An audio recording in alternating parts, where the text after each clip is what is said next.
Oh yeah, what is up, everybody? Welcome to the Artists of Data Science Open Office Hours. I am super excited to have all you guys here. Holy shit, man. The waiting room is popping off. There's so many people joining in today. I'm so excited that you all are here, and I cannot believe it. We have the data robot himself, Ben Taylor. What is up, Ben? How are you doing? Hey, Hey man, I'm so happy you can make it. Oh man, we got Thom Ives here. hey, Tom. We've Been a got while. Been a few Monica. days. Oh my God. And Giovanna. Oh my God. This is awesome, man. This is super cool. I can't believe how Ben, popping it is in here, I man. want to just say it's been so long I was having Ben withdrawals, so I'm so glad you're here. Thank you. Dude, Has it been 2 days, 3 days? Uh, yeah, we were on a panel in Africa. It was fun. I saw that, man. How'd that go? Good. We were enamored with ourselves. Let's just put it that way. Yeah. Dude, that's so cool, No, man. it seemed like a great discussion. Seemed like Alexi and Ben and I were pretty well aligned, so that's always fun. No fisticuffs, but Ben, I was laying in bed this morning. For some reason I was replaying some of our comments, and I realized, that fear you have that you made this highly waxed philosophical comment and you really didn't connect it back to the point of the show. And I was thinking that anyway, this might be fun to say. Sorry, I don't mean to take over the show, but No, that's good. I mean, you woke up in bed yeah, thinking about that's that is cool, man. That's yeah, it's just that upper affection. it takes so much focus to become a thorough full stack data scientist. And I'm not claiming to be one. I'd love to become one, but the amount of focus it takes is like being in grad school. And it's very rare in your lifetime that you get to afford that much focus to anything after school. No, Yeah. absolutely. So I guess how would you define a full stack data scientist? I know what a full stack person looks like. I seen that meme floating around LinkedIn today. Full stack person cuts hair, cooks, develops vaccines, and a number of other things. But what is a full stack data scientist? I will answer first if Ben promises to fill in my holes. So imagine that you are a web developer or a SaaS developer, let's say. And so you're doing the back end, the front end, and you're going to add some data science tools in the mix. Maybe you've got some launch pages you're experimenting with, and they say, we don't want to go get a data scientist for that. You do the one-arm bandit type stuff for figuring out which of these landing pages is most effective. And then you go ahead and do all the great data visualizations and all that. Well, I think where we all landed was to say, if you're a startup and you have as one of your primary members in the startup a full stack data scientist that can prove out the end-to-end solution, that's practical. But if you really expect to be successful with just one person on a SaaS, large sales SaaS in the long run, that's kind of insane. And I'll let Ben fill out what I didn't say. Yeah, I agree with a lot of that. I think the fun thing, my experience has gone from hoping to get a data science job, getting a data science job, being a data science manager, and then writing payroll checks to data scientists. And that kind of takes you to the dark side where you want to fire everyone all the time. So I feel like there's definitely a sense of urgency. So I think the biggest spirit is just urgency. So just get things done. If you have to go search some Stack Overflow for some Flask wrapper or some little missing part, do it. The front end engineers will make fun of what you did, but the fact that you did it in a day or two is super helpful. So like, can you build an app in a sprint, even if it's embarrassing, even if you had to bust out some PHP? Like I started as a PHP developer, so all the front end developers make fun of me. They're like, "Oh, gross. You still use that crap?" But that's what I started with. So Yeah. when I think of full stack, I think of urgency. Just the Do it. delivering, getting stuff done, and you don't even need to necessarily be a data scientist at a startup. You can be the data scientist, the first data scientist in an organization, starting up a data science practice from scratch and having to have all those skills. And that was the experience I had at HireVue. For the first year, it was just me, and it was really helpful to have SQL experience because you didn't have to mother may I through the engineers, and you could just kind of go pecking around and get what you needed. Where if you had to work through the engineering team, everything would have slowed way, way down. Yeah. That's so awesome. Hey, so we're here to help all these wonderful aspiring data scientists, up and coming data scientists. I just want to shout out a few people that are consistently in office hours. That's Christian, Hasib, Ashen. Thank you guys for showing up. We got Ashit here from last week, and Karan, of course, is in the house. Thank you guys for showing up again. Very special guests today. We got Ben Taylor, we got Thom Ives, we got Dave Langer, we got Monica Royal, Giovanna, Sasha. Who am I missing? There's so many people on my screen right now. This is insane. I thought last week was stacked. Wow. Yeah, man. When you guys listen to this replay on the podcast, go to the YouTube channel and just see like the giant smile on my face, man. This is so cool to see everybody here. So yeah, let's flip it to the students here. Well, I mean, I use that term liberally, but if you guys got any questions at all about breaking into data science, about project ideas, career advice, whatever, you can see here that there are a ton of people to give you some great advice and share their wisdom. So whoever wants to go first, by all means, go for it. Share our mistakes too. What not to do. What's your top number one not to do besides deleting production tables? Oh man, actually, I'm more sensitive to the mistakes I keep making. Time management just sucks. Just like time management's the constant battle, especially when you have meetings. I'm not used to having so many meetings. Like now in my new job, I get triple booked. Like I've never been triple booked before. Like, it's constantly like, okay, I'm not going to this meeting. And so, so I'm very, the thing that's top of mind is how do I sharpen the saw every week? And that becomes very difficult. By sharpen the saw, do you mean keeping up on new tech stacks or new skills? Yeah, keeping up on new tech stacks. I do want to throw myself under the bus. So to throw myself under the bus, one of the mistakes that I have repeated too many times in my career is if the results are too good to be true, they are always wrong. And I've had this has come up like so many times in my career. You get a model and you're like, yes, the CEO is going to love this, or this is going to change everything. The customer's going to love this. And you have to be, for people that are more seasoned, they're never optimistic. Like it doesn't matter what the model results are. They're never going to smile. They're never optimistic because they've gone through the pain of skewed results or all the reasons why you were misled with good news. Yeah, something like that happened to me earlier this year. I had developed a model that was just performing amazing. Like I was legit clairvoyant with my responses, with my results rather, right? Like it was just so amazing. And I had to approach that with a bit of skepticism. Like, actually, wait, I can't tell the future. So there's no way that my model is this good. And it turned out that I had accidentally employed the wrong cross-validation technique. I should have been using group k-fold cross-validation, but I was just using regular k-fold cross-validation.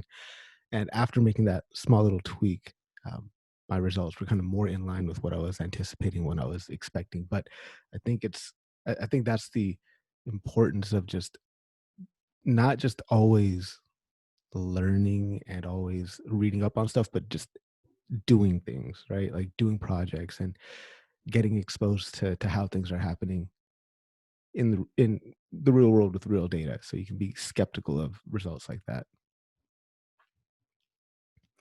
We got Carlos here as well. Dude, this is awesome. Carlos literally typed "holy shit" in the chat because so many people are on here. Yeah. So dope. Yeah, dude, this is awesome. So I know people might be shy to take the floor, so I will start. Actually, Harpreet. Yeah. If you don't want to have to do the general start, I kind of have some things I can jump in with. Absolutely.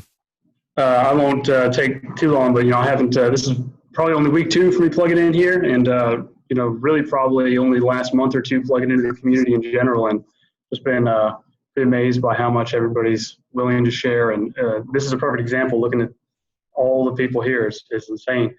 So just a quick background for my questions to kind of give it perspective is, I'm a business guy who's gotten into data within probably the last 1 or 2 years.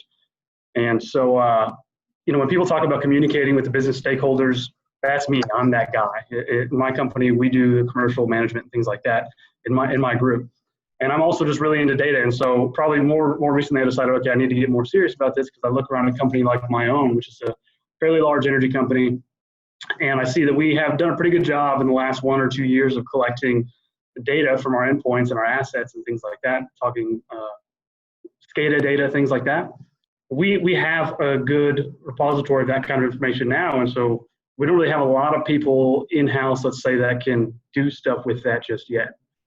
And we do have a few people that are interested in it, including myself, and we probably don't have the tools yet. So one of the things we're trying to do is skill up.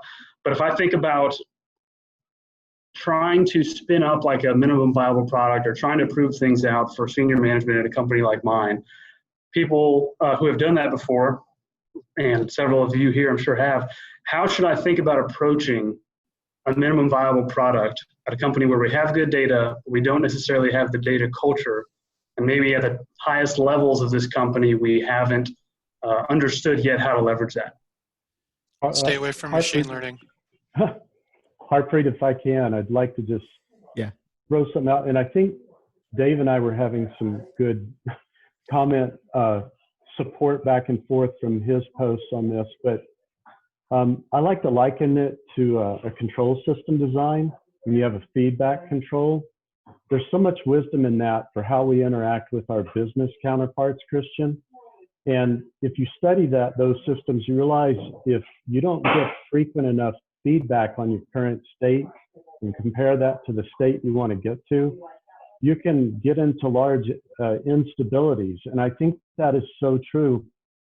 I've tried to steer the comment space in LinkedIn away from you have to have good business acumen. Well, you might even have better business acumen than the business people you're working with. Probably not. I'm just saying, even if you did, what if they don't think you did?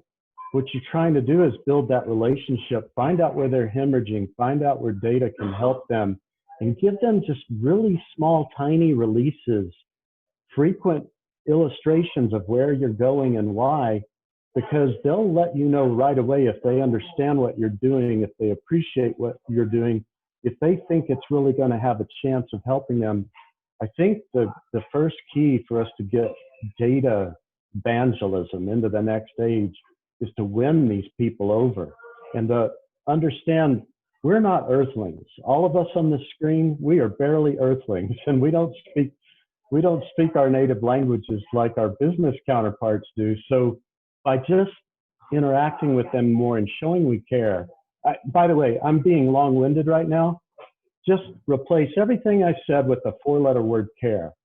By sitting in front of your business counterparts and just, do you think this is going the right direction? I think it is, but I care more about, do you think this is meeting your needs?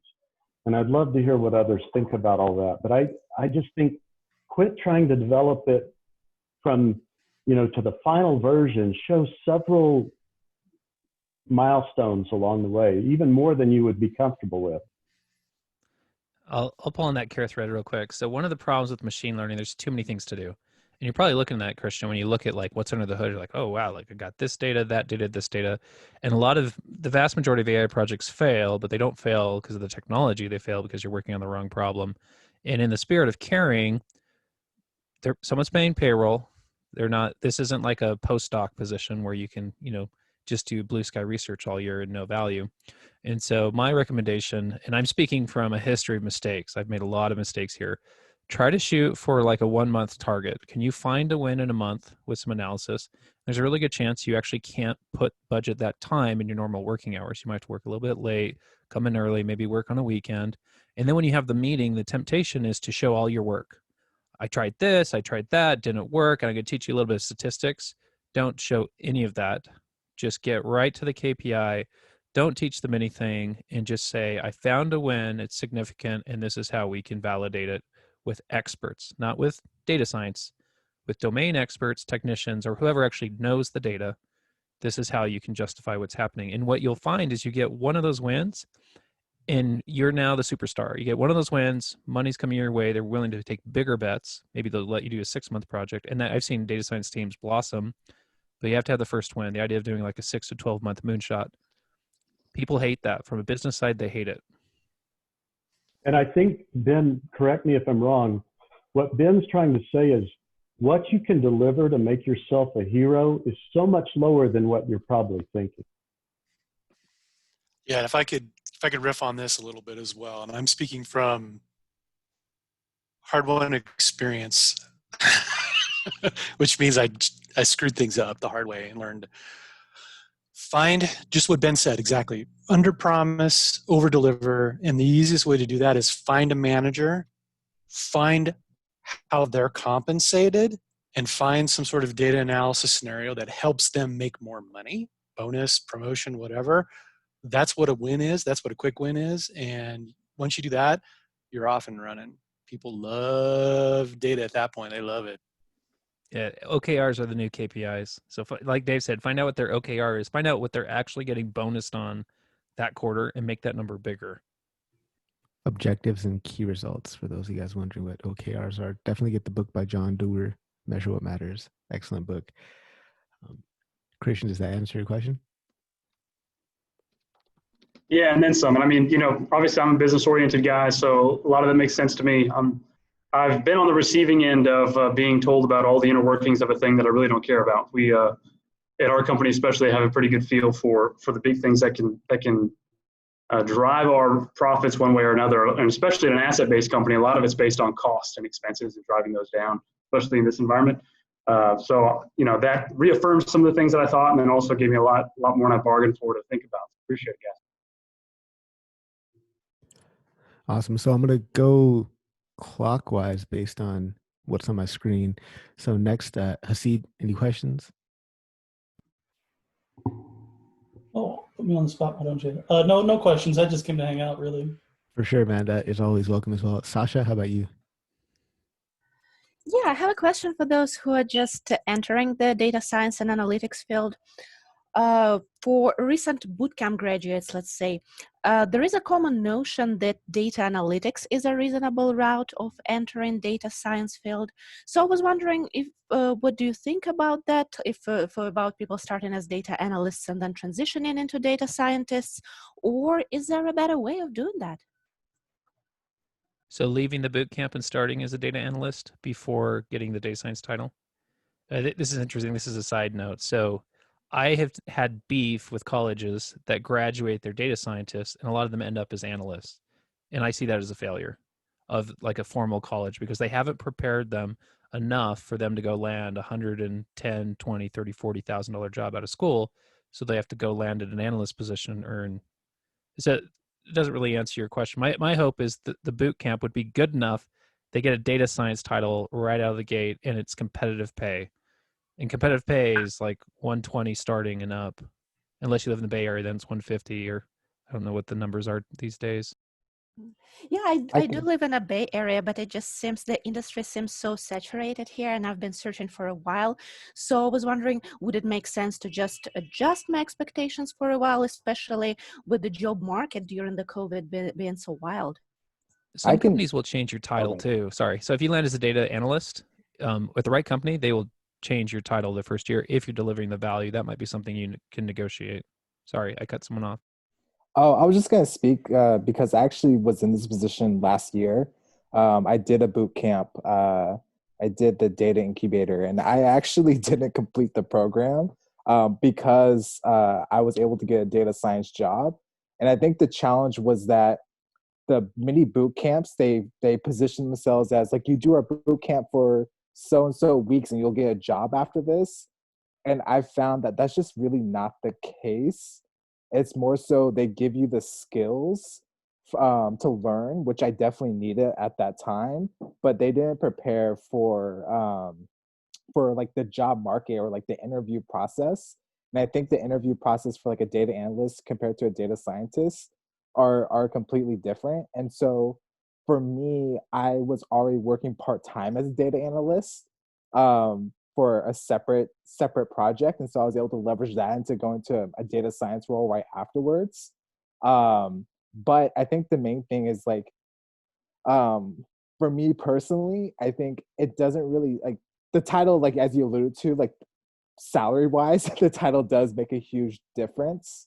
But especially for your first job, I wouldn't focus on the title. I would focus on what value your role would drive to leverage that into the data science role. And so for me, like I got my first job as a data scientist, and that was just timing and luck. I met the person at a conference and I convinced them. But if it was a data analyst role, I still would have took the same job because of the type of work it was doing. It would have positioned me well to go into a data science role. I want to rope in either Monica or Giovanna if you guys have any input into Sasha's question. I'd definitely love to hear from you guys. Yeah, definitely. To add on what Mark said, I actually have something against titles themselves. In some cases, they're not what they seem. So you would apply for a data analyst role, but then you are required to perform things that a senior data scientist would be performing. So I would actually focus on the requirements and the duties of the specific roles versus the titles themselves, and also not trust those role descriptions to the T. I've been caught up in that as well, where it says, oh, you'll be using such and such tools or such and such qualifications, and none of that actually existed. So during the interview process, it would be very beneficial to ask them upfront, like, what actually will be my day-to-day activities. And I'll just jump in. A lot of people don't realize that, like, you're going to switch jobs. Like, you're not going to stay wherever you're at. So get one that gives you really good stories and then just make the switch. And don't tell them what your salary was. You can double your salary if you just don't leak stupid info. Like, make lots of great narratives, crush it, and then omit whatever you got to omit so that someone gives you the shot. Like, especially, like, hate to say it, but, you know, if you're not the right race, you got a funny sounding name, like, you're gonna get screwed over. So, I mean, you gotta do what you gotta do. For me, it's like, you gotta do money, good stories. That's big clutch stuff. I'm actually looking right now for a post that I saw earlier about, like, an online pseudo masters in data science, which is, like, better than all the boot camps. I'll post it in the chat. I really like what you said, Carlos. I think you have to fight for the job you want 3 years from now. And taking that job today, don't think about the job today. Think about the job you want 3 years from now. And the job you have today might be a fantastic catalyst to get you where you want to be. I was hoping, whoever was going to talk. Okay, thanks, Tom. So this might be a bit of a heretical view coming from me, not a shocker. But here's the way I think about it. I think Monica's exactly right. You have to be skeptical of job descriptions. You have to be skeptical of titles. But here's the way I look at it. And I'm coming from the fact that I got a lot of gray in this beard. So I've been around the block. Oh, not as much as Ben, but I'm older than Ben, by the way. But here's the notion. If the data scientist position requires you to regularly write and maintain production quality code, you're probably not qualified to do the job. And the reason for that is if you graduated with a bachelor's degree in computer science from Caltech or some other high-end school, you are also not qualified to write production code of any kind. That's speaking from 20 years of software engineering experience. So also keep that in the back of your mind as well. Can I really do the job? Because the worst thing possible is to land that data scientist title, get that big fat paycheck, get on the floor, get in the trenches, and you can't actually do the job to the level of expectation. That's just going to shoot yourself in the foot. So I would always think about that. And to Monica's point, if you're in an interview, ask them, are you expecting me to write and maintain production quality code as a primary aspect of this job? And if the answer is yes, consider what that means. I really think this discussion is moving in excellent direction. No pun intended there, Dave, but truly an excellent direction. That was your cue for a guitar riff, just so you know. But anyway, I like to summarize it this way. It's the care level to this discussion. It's be, do, have. And Monica, I really like the way you were posing things. Always be a data scientist, or at least becoming more and more a data scientist. And then, well, if you are a data scientist, you do data science work. Do the role you're in well and enhance it with data science. And before long, just to keep you, you could negotiate. You need to call me a senior data scientist, because that's what I've been doing, or I'm just going to have to take this offer I have in hand. You decide. Really, if you concentrate on being a data scientist, and literally loving data science. I think what Ben and Dave were saying, and Carlos, excellent words in my opinion, it's going to happen. So I'd love to open it up to either Giovanna or Kate. Kate Strachnyi is in the house, ladies and gentlemen.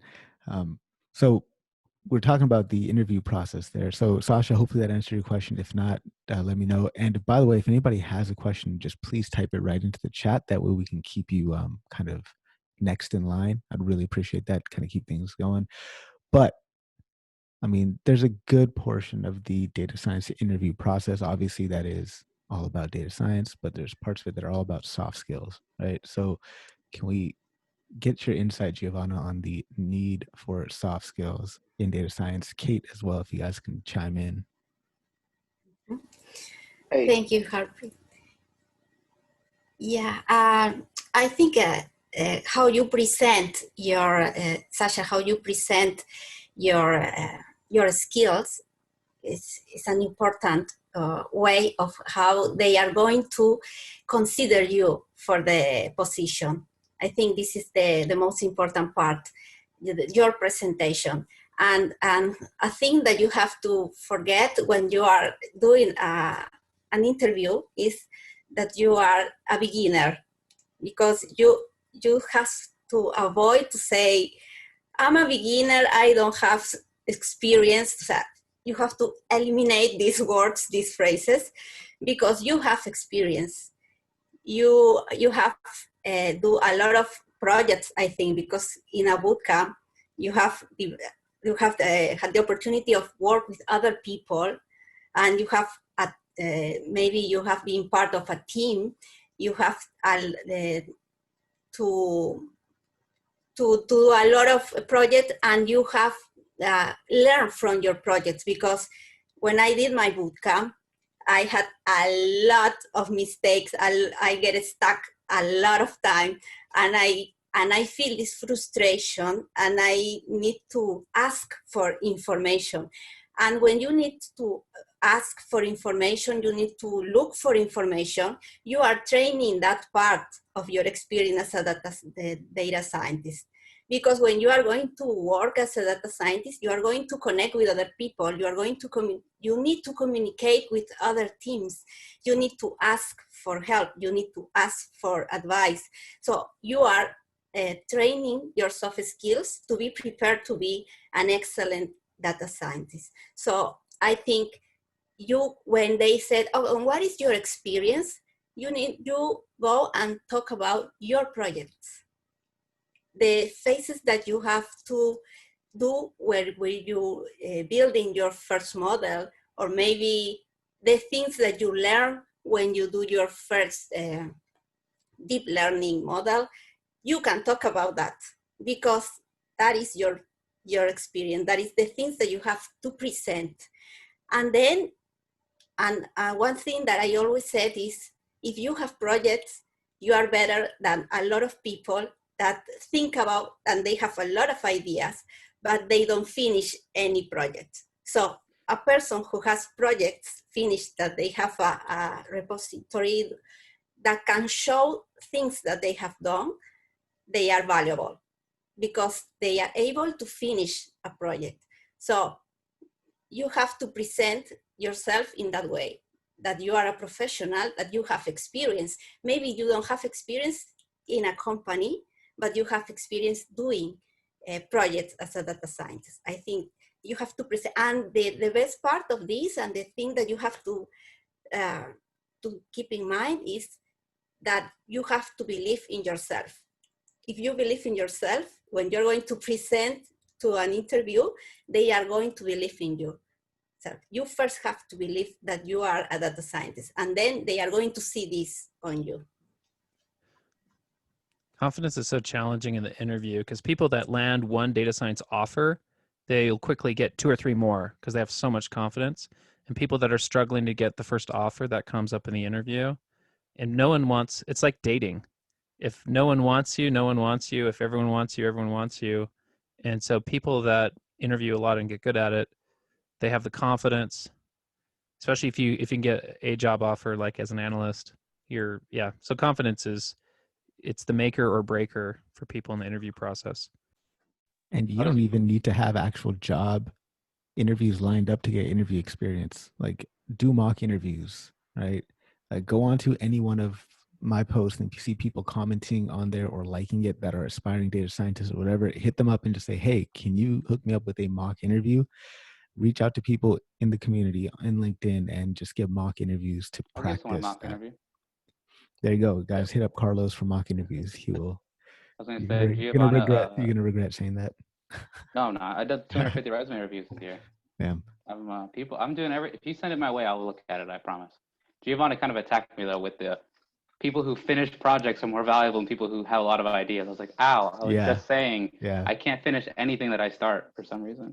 But also I just want to know, like, with taking beginner and stuff off your resume and out of your language, it's really important to do that, because I'll get resumes from people and they'll say like 50 technologies.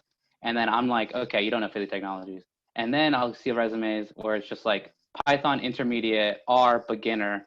And I'm like, dude, like, I'd rather be the first guy who claims to know everything, honestly. Like, don't sell yourself short, and you're not expected to know everything. Honestly, if it's on Google, it's like an inch away from your brain anyway. So just get really good at Googling. I've seen so many resumes with MNIST and the Twitter sentiment example. Like literally like 101 Hello World, MNIST, deep learning CNNs, Twitter, like bag of words sentiment. Chronic heart disease for Titanic. Throw in the Iris data set. Whoa! Come on now, people! Don't be insulting Titanic. That's like one of my favorites. Yeah, you guys get it. Come on now. It was a good one. It's useful for reprexes. It's useful for practicing, but it shouldn't be the star of your resume, because you want to be like, you want to have a niche that you're chasing. Like, oh, I want to do public health, so this is my public health focused project. I want to do finance, my finance focused project. I see resumes. The project is deep learning for finance, and then cancer detection, and they want to do like retail analytics. I'm just like, you're not pointed in the same direction. Yeah, you got to be consistent, at least have a focus and pursue that focus. I want to open it up to see if either Mana or Tashi or Suraj or Nishant has questions. I think Mana, I think you messaged me on LinkedIn saying that you were really looking forward to office hours, so I'll give you the floor first. Well, I did message you, but I don't currently have any questions. Yeah, just listening right now.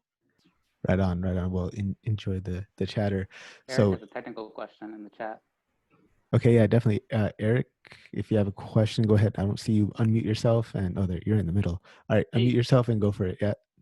Yeah, I was wondering. I've seen unit testing come up all over the place. I think I've definitely seen it, Carlos, in a few of your posts saying do it, but I don't actually even know what unit testing is. I was hoping you could explain that. So this is where we get into a big segue of like how much of data science should be software engineering, because people will just go, software engineering, what are they doing? Oh, they're doing Agile DevSecOps. What? Okay, data science team, do Agile DevSecOps, whatever, human-centered design, whatever. So that's just a note. So unit testing is the idea that if you have an input and you have a desired output, that input should always have that output, no matter what setting and what context. And you do the test in terms of like, oh, given my input as class character, I always get this return or this error. So it's just having a full plan for all of your, it can be functions, but it could be any module really. When you get into platform level stuff, I think that's more of Thomas's and Dave's skill set. You have different kinds of unit tests, but the main idea is inputs and outputs should always match no matter what, given some set of instructions. So basically it's trying to break whatever you built in as many ways as possible. There's automated testing for that. Could also save you from breaking with like a version upgrade, because the deep learning frameworks are infamous for this, that a version upgrade will break all your old models or even change the outputs. So it saves you from that. So Eric, you're a R user, I believe, right? I'm more comfortable in Python, but yeah, I can use R as well. So Python, you can explore the PyTest package and get familiar with that. That really helps automate test-driven design type of stuff. So, and in R, there's a test that. There you go. That. Cool. Yeah, and I would jump on what Carlos is saying. If you're looking for an analytics position and they're asking you about unit testing, you need to ask why. Why? My value proposition is not necessarily writing high quality software. My value proposition is analyzing the data and deriving insights. Do you really need unit tests for that? No, you don't. So be sure to ask that per the earlier question that we were talking about. I think that was before you joined, Eric. So actually in my role, I do write unit tests. So I'm actually curious of like, for like, how do you distinguish between like, I need to write a unit test for this like software engineering component that's like implementing a data science component versus like writing a unit test for like my analytics, if that makes sense. So here's the rule of thumb I use. Am I going to get called in the middle of the night if it blows up? If the answer is no, you don't need a unit test for it. That's a good rule of thumb. I like that. Yeah, that's because I used to get called in the middle of the night back in the day. It's not technical debt if the debt doesn't come due. That's dangerous. That's a dangerous one. I like it. I like that, yeah. I have just a slight counter to all of this talk, and I don't disagree with what was said, but if you're in a role where you're in a frequent release production environment, I was doing algorithm development, is pretty much data science, but kind of that and a little different, a little more. We absolutely had to rely on a massive test system before release to make sure that our changes didn't mess anything up. And it's a lot like what's been said. But once the system's built and you've got really good assert statements where you absolutely can't have a failure, it's really not too hard to build up and maintain a test system. But Dave's point's well taken too. Depending on your role, it may be crazy for you to be the one expected to write tests and maintain them. So let's turn it over to Tashi, see if Tashi has a question. And if Tashi doesn't have a question, then we'll go to either Suraj or Nishant. Yeah, I don't really have questions right now. Just feeling the vibe. I'm loving it. Yeah, definitely awesome, man. Well, I'm happy you're here hanging out. Suraj, do you have a question? No, nothing specific. All right, awesome, man. We got a question from Ashan Rana in the chat too. Oh, awesome. Yeah, Ashan. Dude, there's so many people on the screen I didn't even see you there. Ashan, how's it going, man? Hey, how's it going? Good, man. Good. First of all, yeah, good discussion so far. I wanted to address the salary not like thing because after my first job as a contractor was very like low paying. So like when a recruiter reached out to me for a different job, I was just like, yeah, just whatever. He asked me straightforward, like, what are you making right now? If you don't mind me telling, I was like, yeah, I'm just making the market, whatever's the market standard for this position. And it was like a significant bump into my new role. So that was really like nice thing and nice like lesson I learned. And also like everyone, I don't know what everyone's experience been with the recruiters, but for my experience, they're like not in a bad way, but they're just not non-technical. So like I could get away with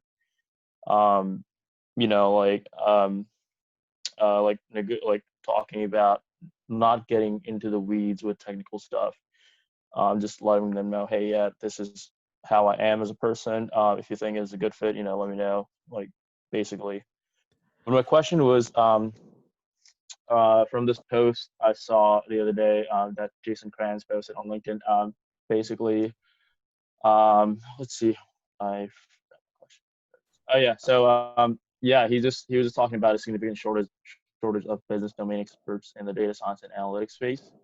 So I just wanted to see your guys' opinion on it. Like, what's your observation or predictions, if you have any? He said there's going to be a shortage of business domain experts in the data science space.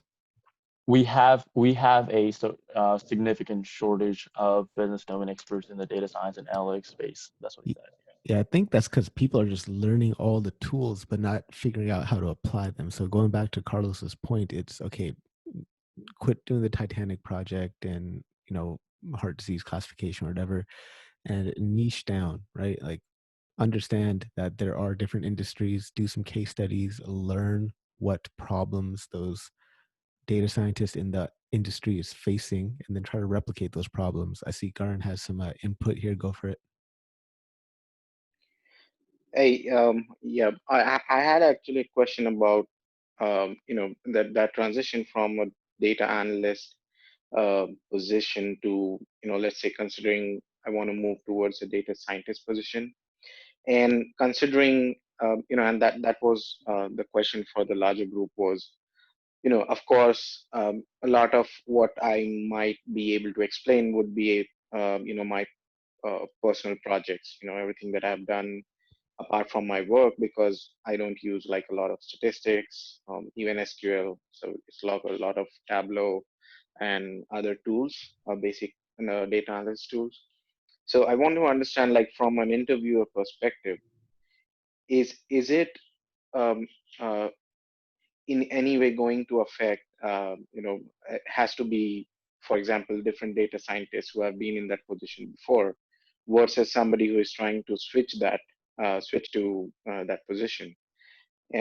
Is that something, maybe theoretically it might be possible, but I wanted to get, because we have everybody here who have a lot of experience, is that something that works out? Yeah. How So should we look at it? Yeah.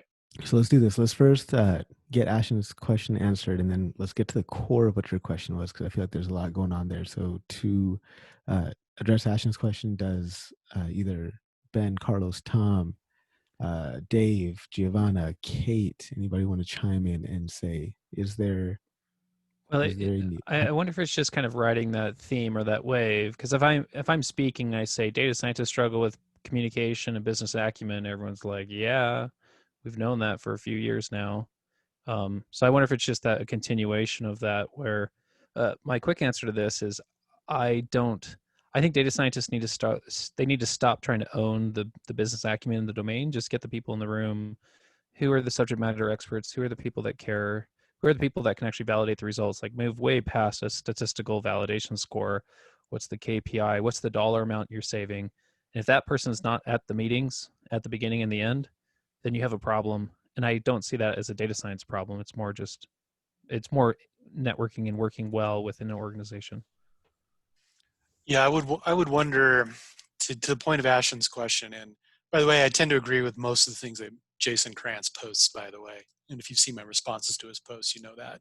Yeah. I would argue that if you think of data science as being purely an exercise in technical virtuosity, do I know deep learning? Can I write production quality code? Can I do this? Can I do that? It's arguably not significantly different than just typical software engineering roles in general. And there's been a long gripe about business people with software engineers since way back in the day.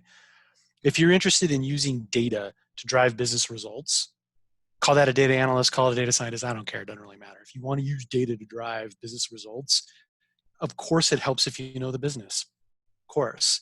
And in fact, I would argue that if you want to make the most money, in a big corporation, you don't worry about technical virtuosity. You worry about business knowledge, and you'd be surprised at how little statistics and how little machine learning and how little of this and that you need to know to actually make business impact and be an advisor to the executives. And that's where the real money comes in, generally speaking. So just decide what you want to do. If geeking out is what you're passionate about, sweet. Become an ML engineer or whatever, great, do it. But if you want to do analytics, yeah, you need to have business knowledge to be the most effective, in my experience. And to fuse this question with Karan's question, I think if you're currently a data analyst role doing a bunch of Tableau and you don't know what to do to make the next step, figure out, are people actually looking at my Tableau outputs? What are they doing with these Tableau outputs? What would it look like for me to just throw in a forecast into these Tableau outputs? Like make inch steps toward other people asking about modeling and data science work. That's the easiest transition. It's way easier to just like get a few people hooked on asking you for data science tasks than for you to switch to a totally new company and have them ask you for data science tasks. So I mean, if you're already doing like good stuff with data and SQL and Tableau, like probably halfway there to something. So Monica, Giovanna, any comments on that? Yeah, I mean, at the end of the day, data analysts, data scientists, the main point that you're trying to do is to solve a problem, to help the business be better, make more money, get more customers, you're just trying to solve a problem. So anytime that you are speaking to those stakeholders and you're presenting your results, you want to kind of start with the fact that you solved the problem, and then not go into, as previously stated, not go into the deep dive into what tools were used, because the high level people don't really care, but why how you solved it and how that's going to make their lives or their business better and easier. Yeah, I mean, I like to think as data scientists, as methodologists, like at the core of what we do is we use methodology to solve problems. And methodology, I mean, does it rely on tools? Maybe to a certain extent, but not necessarily the only thing that we use. So Sarah Nooravi joined in. That is awesome. Nishant, you've got a question. If you do, go for it. And everybody help me welcoming Sarah as well. Good to have you here, Sarah. Hi, thank you. Hi guys. First of all, I'm very happy to see all the inspiring personalities that I've been following on LinkedIn. This is the first time I'm getting a chance to meet you and talk with you. So it is a great opportunity. Thank you, Harpreet, for setting this up. I'm here for the first time. So my one question is, you guys have been working, contributing to the community, having family. So you guys have a lot of responsibilities. How do you guys manage your time?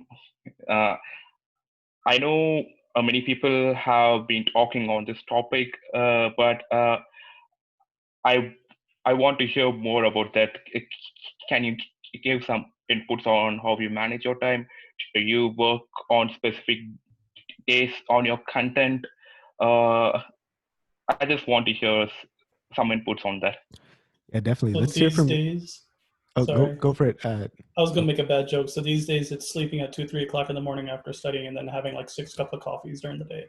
So time management's out the window. So is sleep. So is everything. But Yes. there's a lot to do and a lot to learn. So you just got to figure out what's your balance that you can do before you go crazy. I'd say balance and clarity, but I'd love to hear from either Sarah or Giovanna. How do you guys manage time? So if I could step in here, well, I know in the midst of all of COVID and whatnot, I'll speak for my own experience, is that for a while I had a hard time doing that. So I had to take a step back from kind of all the responsibilities and all the things that were getting thrown at me, and kind of say no to things that I would have otherwise in a normal situation been able to handle. And so taking a step back, thinking about myself and accommodating what I needed in this moment, especially with, kind of everything that's going on. And then once you diagnose and are able to accommodate yourself in this moment, kind of to what Hasib said, just like a lot of coffee, and then and also knowing how to say no to things and yes to the things that are appropriate and that make sense. And so something that I've actually wanted to start doing recently is coming up with what my 1-3-year plans are, because I have a lot of different initiatives that I want to take on, but understanding where I kind of want to lean into and where I want to focus my energy is important. And so knowing what that is for yourself and taking on the opportunities that allow you to get closer to where your goals are is important. Yeah, I would like to add, because excellent the answer, I love that point of view, is that I think we all of us, we work based on priorities. Maybe we want to do a lot of things during the week, but I think we have priorities, and I think we have to focus on that, because maybe I want to do a lot of projects. I want to help mentoring a lot of people, and but I need to continue growing in the things that I want to develop as a professional and in my personal life. But I think when you have a priority, it helps you to guide you to achieve your goal and your personal statement, because to the community, be part of the community, work with the community, grow with the community are the priorities. So I think when you have the passion, as you said before, you drink more coffee because you know that this is not just for you, it's for a lot of people that is trying to grow. And when you grow with other people, is that you connect with that energy. And I think you don't think about that you don't have energy or you don't have time. I think you are going to do this because a lot of people is supporting you. And I want to thank Thom because he is the one who every day inspire people. And I think is that the way that he proposed ideas is a way of giving me personally energy to continue thinking how can I help others, and at the same time I'm helping myself. I think this is a source of inspiration. Absolutely love that. Great perspectives. And I mean, just for me and whoever else wants to chime in after me, please go for it. Having a full-time job, data science dream job, mentorship platform, podcast, and a brand new baby, like the plate is full. So I only do things that are going to move me towards my goals, right? For a while, I was like, oh, I'm going to write fucking blog posts. That's going to be great. And then I'm like, okay, well, writing blog posts is as wonderful as that is, as much as I want to do that, it's not going to move me towards where I'm wanting to be, right? So I just get clear on precisely what it is that I want to achieve, what I want to accomplish. And once I get clarity on that, I will only do things that support that objective, right? So this requires introspection. Like I spent last Saturday, I sat, like it was like 6 a.m. I sat by myself for like 2 hours and just no pen, no paper, no distractions, and just thought, and got real clear on exactly what it was that I wanted to accomplish by March of next year. And now everything that I do only supports those objectives. So clarity is key. You need to know exactly what it is that you want to accomplish. Monica, Ben, anybody else want to chime in with some time management tips? So I'm a big fan of sucking at your weaknesses. So don't try to fix your weaknesses, just put a Band-Aid over them and focus on what your superpowers are. So try to like really focus, like, what is my superpower? Where am I better than my peers? And dump all your energy into that, because you can't be good at everything. And then the other thing that I think is helpful for people that post content on LinkedIn, the thing that's been helpful for me is during the day, if I think of something, if I, even on this call, like I just posted something, someone says something like, oh, this is interesting, you post it. That way I'm not stuck staring at my computer screen, scratching my head in the morning, wasting time about what would I write. And the best post, and I'd be curious what other people think, my best posts are the ones where I'm being emotional, or I'm pissed, or I'm venting about something that maybe I should really delete the post. And those are the ones that get the most traction. And one thing I do, because there's lots of ideas that float around, right? When you're thinking about stuff to do, is have a period of time where you just write down all of your ideas, just to kind of get it out of your head into the physical world, right? And then kind of organize them by, right, this is priority 1, priority 2, so on and so forth. And I typically plan my next day the night before. And I have like note cards right here, and I'll write down the date and just like 3 things I want to accomplish. And it's never more than 2 or 3, because realistically that's enough to keep you busy the entire day. So yeah, I'm going to open it up to anybody else. Yeah. I'm going to be the contrarian really quick. I would say just listen to your body. I did this whole thing in undergrad about the embodiment of mind, and how like you're not your brain, like you are an awareness of like a whole consciousness throughout your whole body and all this stuff.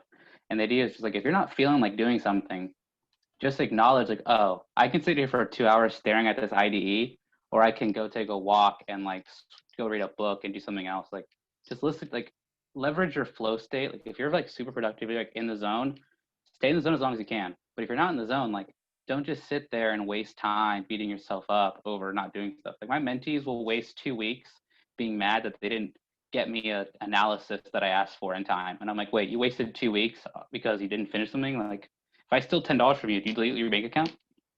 Like it doesn't make any sense. So like just listen to yourself.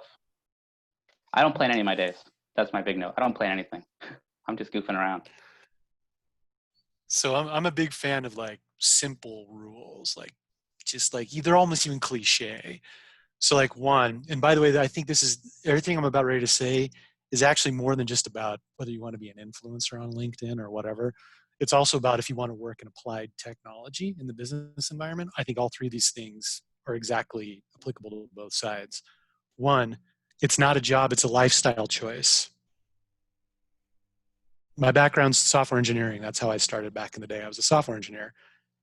It's not a job, it's a lifestyle choice. If you want to stay abreast of the latest and greatest, you're going to have to invest time after work, nights and weekends, forever. That's just the way it is. You're just choosing that lifestyle. Two, relentless prioritization. Relentless prioritization each and every day, every hour of every day, week in, week out. And then three, and this one I learned from a GM at Microsoft, if it's not on a list, it doesn't exist. So make lists, make them in Notepad, use some sort of app, or just write them down on paper. Those three things typically are how I manage what I do, and say, look, you know what? It's long hours is just part of the deal. Okay, so it's all about relentlessly prioritizing how I spend that time, basically. So those three things, you're probably pretty good if you follow them every day. So if I can summarize everything that everyone has said, it's a combination of compassion towards yourself. Just, you know, if you don't make progress on your goals, that is okay. Just get right back on track. Capturing what it is that you want to get done, get that out of your head into the physical world, prioritize it, use a list, and then track your progress against that, whether it's daily, weekly, hourly, if you're that neurotic. But I think that kind of summarizes the advice that everybody has given here. Let's move on. Dave, did you hear that? He said you're neurotic. I'm just kidding. I'm just kidding. Yeah, I picked up on that. Thanks, man. Appreciate it. Dude, I'm the same way. I was following Brendan Bouchard's high performance calendar method for a while, and I was like, dude, I can't fucking do this. Like, I can't be this granular with my day. So now it's just, here's the three things I want to accomplish today, and just focus towards that. Let's see if we got any questions from anybody. Man, there's so many people on the screen. So Karan, I saw you had your hand up. So if you got a question, definitely go for it. If not, then Shweta is calling from India. So it's like 4 a.m. for her. So if you got a question, you should go for it.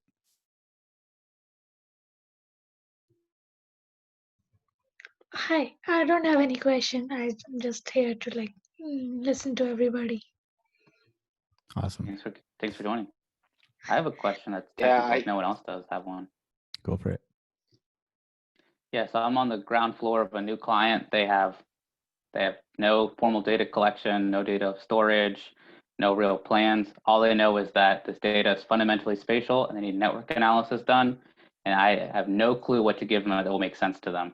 Because I know a bunch of miscellaneous things about networks, but I don't know what will actually advance their stories for them. I mean, I'm not going to calculate a bunch of eigencentralities and then be like, here you go, this is what this is. Like, I could do all kinds of stuff that won't work for them. And I don't know I can't really figure out what's the simple first step.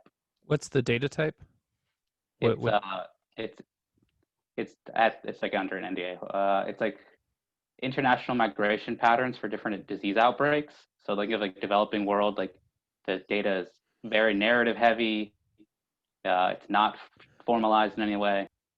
And they're just hoping to find some patterns or clusters or stories out of that data? They think there's something to do with network somewhere, and they just want me to find it if it exists and tell them what it is. Okay. So this isn't a perfect fit for you, but it's a funny thing I've experienced. If you show any type of clustering or really advanced machine learning that begins to form some type of structure, everyone on the call will celebrate. Like, we're so excited. Executives won't react. As soon as you color code it with a KPI, they're on the edge of their seat. They need to know what is happening inside this group or inside this cluster, or inside this visualizer. So whatever type of analysis you do, color code it with a KPI that they know, and they'll be paying very close attention to anything that's polarizing. That's helpful. I've done it the wrong way plenty of times. Harpreet, can I just hype in on one central theme? I want to make, there's brilliance in this group, and I want to make sure that a brilliant thing that's being said round and round is not lost. It comes back to something, everyone's touched on it a little bit, but sometimes what we're taking to our internal partners can seem like salesmanship, but I think what we're really touching on, it gets more to, of course, like Ben just illustrated, understanding what really lights their fire, but probably more importantly, just it's more like relationship building, really selling someone on, I want a business relationship with you. I want to bring the value of data to you, but giving it to them in small enough pieces in their language that they speak, like Ben just illustrated. If we just do that, that's key. Learn to build, learn to sell. If you could do both, you'll be unstoppable as a data scientist, for sure. Joe, my man, it is so good to see you here. This is good to see you too. I think man. I got the time wrong though. So. No worries, man. We'll still go. I got nothing to do after this. I'll probably show up next week though. So. Oh, you awesome, guys hold man. this every week, or like, what's the? How does this work? Yeah, hold them every week. Look, I can't promise that there's always gonna be this stacked every single week, but I can promise that at the very least it will be me here. So that is my promise. Cool. So let's see, any questions from either Ashit or I think Suraj said he did not have a question. What about, where did Nicholas go? I thought I saw him a second ago. There he is. Nicholas, how you going, man? Yeah, I'm still here. Don't have any pressing questions right now. I like the talk about unit testing. I mean, I was just doing a case study the other day, 2 days ago, and I found myself typing in like the keyword assert in Python and realizing I have no idea what it did, but it sounded like the right thing to do in a case study. And then I quickly stopped it and took it out and didn't know if I should be including that in like a simple Jupyter notebook model building case study, but it seemed wrong. So I ended up not doing it. And I think that's the right choice given what we talked about, like production. And if there's not gonna be a 1 a.m. call, which there wouldn't be in something that simple, I shouldn't include it. I'd agree. Yeah.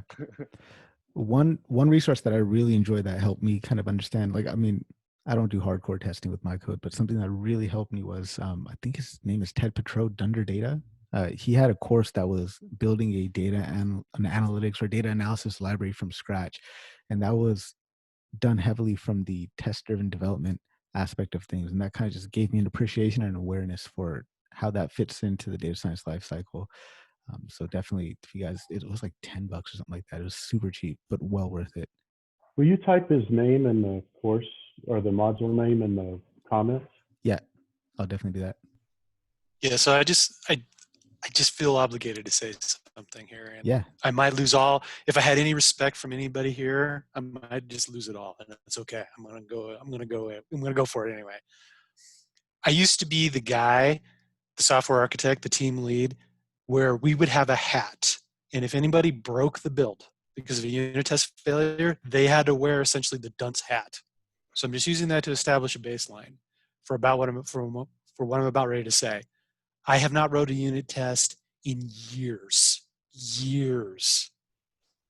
And the reason for that is I analyze data.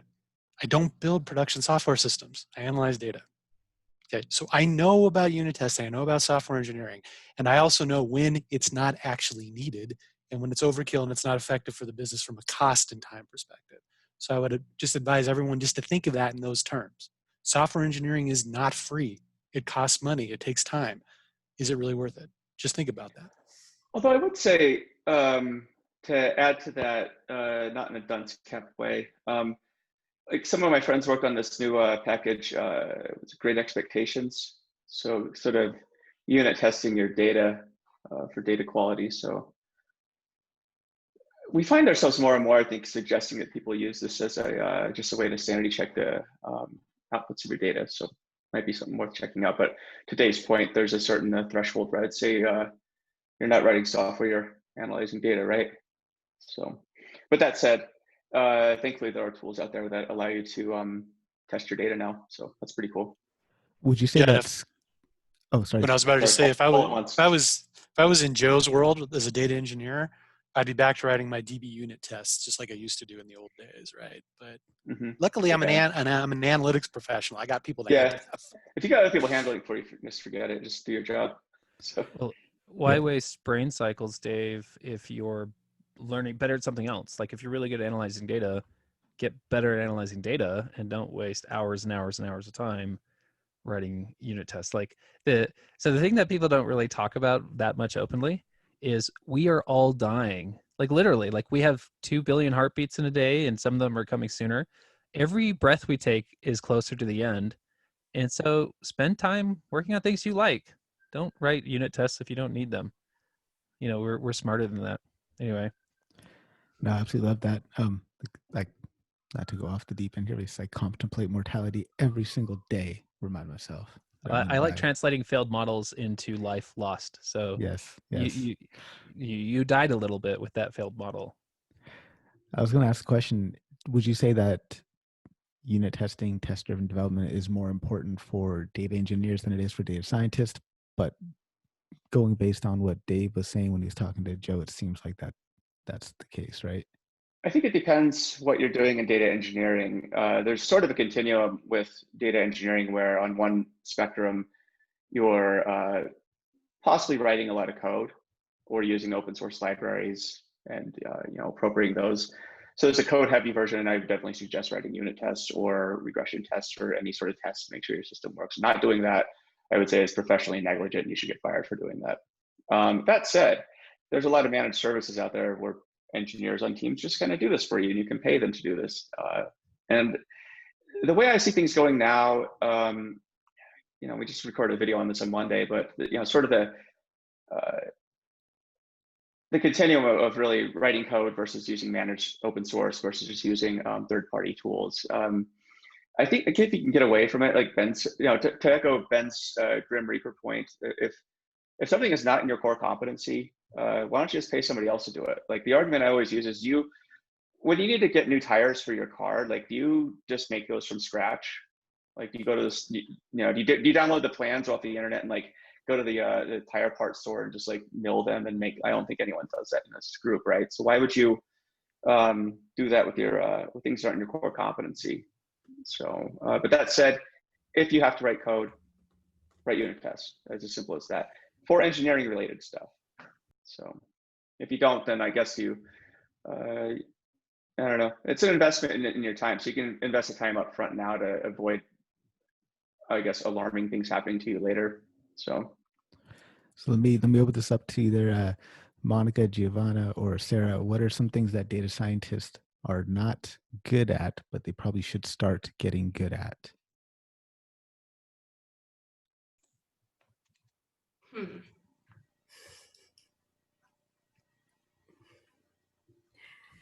A lot of things. Probably communication.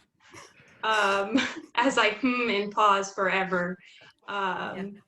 Just communicating with the right individuals as well. Lots of times I'll spend hours and hours trying to search for the right person, and then I'll have a conversation with that person, and then at the end they're like, oh yeah, that's not even me. And so getting everybody in the right room, and also being able to communicate between the business people and the technology people, kind of being that middleman and knowing the different languages and how to talk tech talk with the tech people, but you can't transfer that to the business people. They won't know what you're talking about. And so if you know the two different languages, you'll be able to get what you need from each.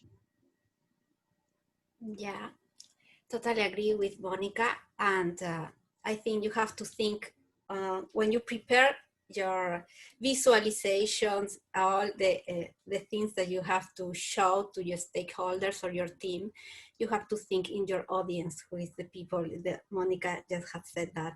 Another thing that someone mentioned here, and I think was Ben, is to build a network inside the company, because as a data scientist, you need information from a lot of the teams. And for example, sometimes if you get the data and you have problems because the data is not in a proper way, well, we know that this is common, but maybe talking with the person who is going to enter or prepare the data that is going to be part of your data set, I think maybe you can gain a lot if you talk with the team that has to enter the data in the data set, or if they prepare, for example, the forms that the customer has to fill to have the information. I think connect with all these teams.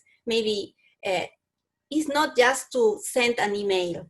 Sometimes you have to go to the desk, meet these people in person, have a relationship with these people, and then when you send an email, the message is going to be different because they know you and you know them and you know how to talk with them, and if they have time, at what time they can answer your emails, you can connect better if you communicate better. Another thing is the teamwork. So you have to think that you are not alone. You are not building your your model alone. You need a lot of people, a lot of information to build this model properly, because this model is going to give an output that is helpful for everyone in the company.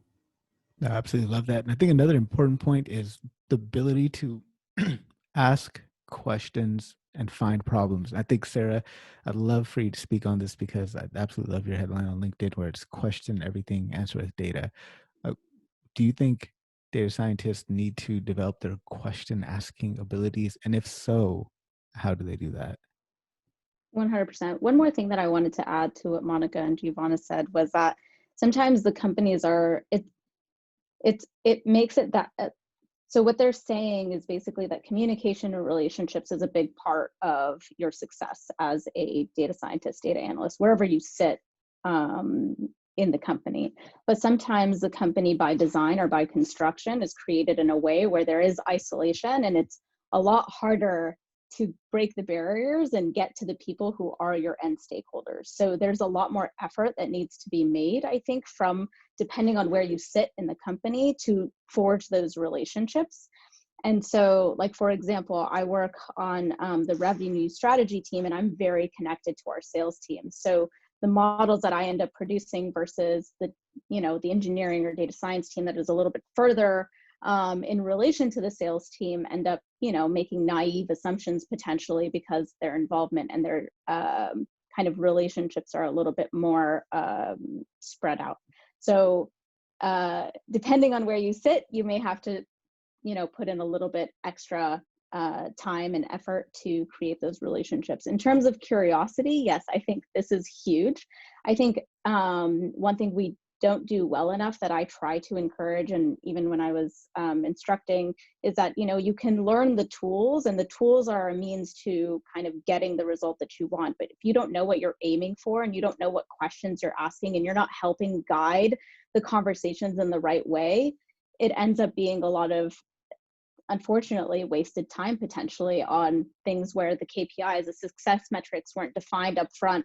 And so someone in the room is needed to kind of align cross-functional partners to kind of where the goals are, and to asking the right questions, and then in the back end kind of getting the right data set. I think was it Cassie who did a really good talk on kind of the inherited data versus data that you've constructed yourself. And so kind of understanding what types of data you're dealing with, and whether or not you need to go seek that yourself as a result of the new questions or the guidance that you're getting. So when it comes to like KPIs and metrics and stuff like that, that's really not something I think you can get when you're just going through like a boot camp or doing personal projects, right? So how do we develop an understanding and awareness and appreciation for constructing KPIs, understanding how they impact the business? Like,